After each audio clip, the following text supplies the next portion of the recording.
Following 16 years in the wilderness, exiled to the Championship, and for a few seasons even banished to League One, Leeds United have finally made a long-anticipated return to the top table of English football. Leeds ended up running away with the Championship title last season, finishing 10 points ahead of runners-up West Brom, having gone on a particularly impressive run from February onwards.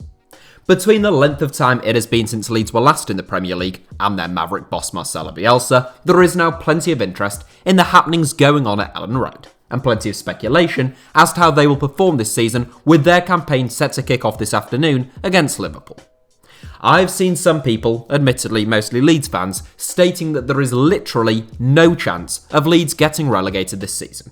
I've seen others claim that this Leeds team is better than the Wolves team that won promotion a few years ago, and even that they are the best Championship team of all time. I even saw a clip of former Leeds loanee and England international Mickey Gray stating that there is, and I quote, "no doubt that Leeds will finish in the top half of the Premier League this season." All of these people are mental. I mean, they are almost as detached from reality as Danny Mills was when he suggested that Messi could go to Leeds because he likes Bielsa. It's the type of insanity that will give you a migraine if you think about it for too long. By the same token though, I've also seen plenty of people suggesting that Leeds are going to do a Norwich, so to speak, who only won 21 points in the Premier League last season, having also won promotion from the Championship as champions with 1 point more than Leeds did. And I think that also seems extremely unlikely. So in light of some pretty polarised extremes, I thought I'd make a video taking a look at how Leeds United have prepared for life in the Premier League, whether we can gauge any idea of how effective Bielsa ball will be against a higher quality of opposition, and ultimately, what is the most likely outcome for the team from Elland Road this season. First and foremost, when talking about Leeds United, we must start by talking about Marcelo Bielsa, the man who has come to define the club since his arrival in 2018. Bielsa inherited a Leeds team that had just finished slap bang in the middle of the Championship table and had seen an enormous turnover in terms of players over the last couple of years. In his debut campaign, Bielsa was handed £10 million to sign Patrick Bamford and Barry Douglas, and he swiftly turned Leeds into one of the most effective and entertaining teams in the Championship. Having spent much of the season in the automatic promotion places, Leeds fell at the final hurdle, but there would be no such mistakes last season, as a Leeds team that was more familiar with Bielsa's style of play and had been strengthened by some shrewd loan signings cruised to the Championship title, buoyed by the unexpected and lengthy mid-season break that gave them a chance to recharge. In hindsight, missing out on promotion in Bielsa's debut campaign was probably a blessing in disguise for Leeds, since had they gone up that season, I don't think that they would have been anywhere near as well prepared for the rigours of the Premier League. Bielsa's Leeds are sometimes described as playing a 3-3-1-3 or a 4-1-4-1 formation, but the reality is that Leeds' formation is so fluid because of the way in which Bielsa's men attack and defend. Leeds' play is defined by high-intensity pressing, perfectly timed positional interchanges, and overloading in attacking areas. Leeds are highly adept at forming intricate triangles and popping the ball around once they have established a numerical advantage in an area of the pitch, and they are particularly adept at hitting teams on the break. This has worked a treat for Bielsa in the Championship, but how will it work in the Premier League? There is no exact blueprint or team that has entirely replicated the way in which Bielsa plays in the Premier League before, and most of the closest examples, whether it be Man City under Pep or Arsenal under Arteta, are not exactly comparable to Leeds due to the calibre of player in their squads. The closest thing to look at perhaps is Southampton under Mauricio Pochettino. Pochettino only spent 18 months at St Mary's, guiding the Saints to Premier League survival in his first half season and an 8th place finish in his only full season on the South Coast. Pochettino's super high-intensity pressing game took a lot of teams by surprise when he first arrived in the Premier League, although it's worth noting that a high press has become far more common in the last 6 or 7 years, and that Southampton did also have some really talented players at their disposal at that time. A little like Pochettino at Southampton though, and rather like all promoted clubs, Leeds come into the Premier League as a bit of an unknown quantity, and that has long been viewed as an advantage, hence the old tale of second season syndrome. Having a well-defined and distinctive style of play can only help Leeds, and one can't see them adapting their game plan to combat the opposition or because they've hit a sticky run of form.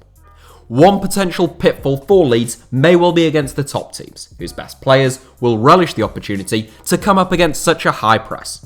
We have seen time and time again what a team like Manchester City, with players like Kevin De Bruyne and Riyad Mahrez can do when teams look to pressure them and leave gaps in behind, with Liverpool the only team to have really played that way against them with any kind of success. As such, it wouldn't surprise me if Leeds suffered some heavy defeats to the top teams despite their impressive showing at the Emirates in the FA Cup last season. That would be pretty typical of Bielsa, who has a fairly poor record against the top teams, or at least he did during his last long-term job with Athletic Bilbao. Bielsa has lost every one of his 4 encounters against one of Jose Mourinho's teams, losing 4-1, 3-0, 5-1 and 3-0. And his record against his great admirer Pep Guardiola isn't much more impressive, having drawn once, but also having lost 3-0 and 5-1 to Pep's Barcelona, who tended to have a field day exploiting the gaps created by Bielsa's high press. Leeds' fate won't be decided by their form against the top 6 or 7 though, unless you are as delusional as some of the people I mentioned in my introduction who are expecting European qualification. The key for Leeds, as it is for all promoted teams, will be their results against the teams in and around them, and here there are 2 things to bear in mind. One is that Leeds' approach proved incredibly effective against Championship opposition, and that they should be a stronger outfit this season due to their summer signings, meaning I have no doubt that they will cause the likes of Aston Villa and Crystal Palace some real problems. On the flip side, and I think this is significant, Leeds will not be backed by 40,000 odd fans at Elland Road, at least in the early parts of this season, and potentially for the entire campaign.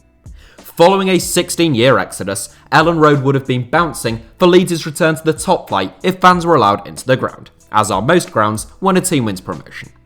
If you look at the data throughout the Premier League era, making your home ground a fortress has long been crucial to the survival hopes of newly promoted sides, and Leeds will no doubt lose some of that buoyant atmosphere and hostility towards the opposition in home games that they would have had were it not for the virus that brought a halt to all footballing activity last season. Of course, that is the same for all teams, but for a newly promoted team with a big stadium, who are full of excitement, I think that could be more of a negative for Leeds than most.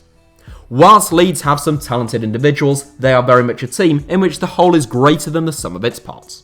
Pablo Hernandez has been one of Leeds' star men in the Championship, but he is 35 now, and he hardly set the Premier League alight when he spent 2 seasons in the division with Swansea City in his prime.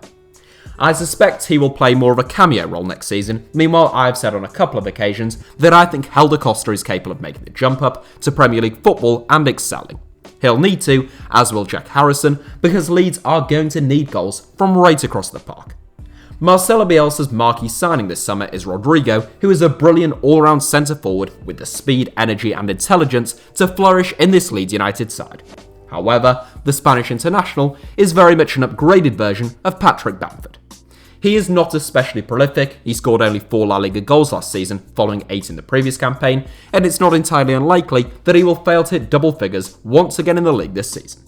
Last season, Leeds created a hatful of chances in virtually every game in which they played, but they were far from clinical. Patrick Bamford was the club's top scorer with 16 goals, which is only the same number as Jared Bowen, who is a winger and who only spent half a season in the Championship. To a certain extent, you can afford to miss chances in the Championship when you're creating 7 or 8 good opportunities a game, but you're unlikely to be able to carve teams open so easily in the Premier League, meaning chances come at a premium, and when you miss them and indeed concede them, you're likely to be punished. From experience, I would say that is the single biggest difference between the Championship and the Premier League: how clinical teams are. Mistakes are punished and opportunities squandered come at a hefty price, and Leeds will no doubt learn that, as all promoted teams do, pretty early on. As I said, I think Rodrigo is a real talent, but it wouldn't surprise me if it took him a little bit of time to adjust to the pace and rhythm of the Premier League. That could be problematic for Leeds, who have always made really strong starts under Marcelo Bielsa, as have a number of the Argentine's former clubs. A look at Leeds' early fixtures is a bit of a mixed bag, as they face both Liverpool and Man City within the first 5 games of their season, but also come up against the likes of Fulham, Aston Villa and Sheffield United in the opening 2 months. As well as Rodrigo, Leeds also announced the arrival of German international Robin Koch on August 29th, bringing their pursuit of talented Brighton centre-back Ben White to an end.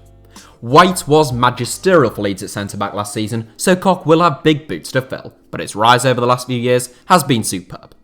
From what I have seen of Koch in a handful of games for Freiburg and in one of his 3 appearances for Germany, I think you could argue that White is, or at least will become, the more complete centre-back, but that Koch is possibly even better suited to playing in this Leeds side.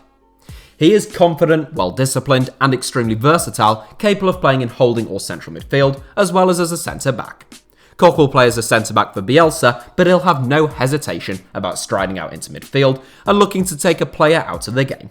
I should add that at the time of this recording, Leeds are being heavily linked with young Feyenoord winger Crescencio Somerville. Meanwhile, rumours persist of an interest in Rodrigo de Paul, among others, so their transfer business is by no means done. And clearly, the personnel they are able to bring to the club in the coming weeks will play a major role in how their season goes. It's for that reason, actually, that despite a fair few requests, unlike most football channels on here, I haven't done any prediction videos like, here's how I think the Premier League season will end, since I'm not quite sure how you can really attempt to predict where a team will finish without knowing who will be playing for them. One interesting thing to ponder is how Leeds would react if they were to have a difficult start to the season and look to be in some trouble come Christmas time. It's difficult to overestimate how adored Marcelo Bielsa is in West Yorkshire, but teams do crazy things when crazy sums are involved, and they most certainly are involved when talking about Premier League survival. One sympathy that I would have with the people who have outlandish expectations for Leeds is that Marcelo Bielsa's career at club level has tended to be one of epic highs and manic lows, and for that reason, it somehow seems forgivable to think Leeds will either finish 20th or 7th next season. Ultimately though, I don't believe that to be the case. I don't think that Leeds have the quality yet to finish in the top half of the Premier League, but I think they have a lot more about them than Norwich, and I think they'll be much more resilient and tough to beat, particularly against the teams in and around them, than the Canaries were. Whilst others have made lofty predictions, Leeds owner Andrea Radrizzani has kept his feet firmly on the ground, stating that survival in the next 2 seasons would be a good achievement. I tend to agree, and I think any Leeds fan who wouldn't bite your hand off for a 17th place finish this season is perhaps just a little bit complacent about the challenge that's ahead of them. Whatever happens, you can guarantee that Leeds will be entertaining to watch next season. Marcelo Bielsa's teams always are, whether they fly high or crash and burn. The Whites kickstart their campaign this evening against the Premier League champions Liverpool, just as Norwich City did as championship winners the previous season.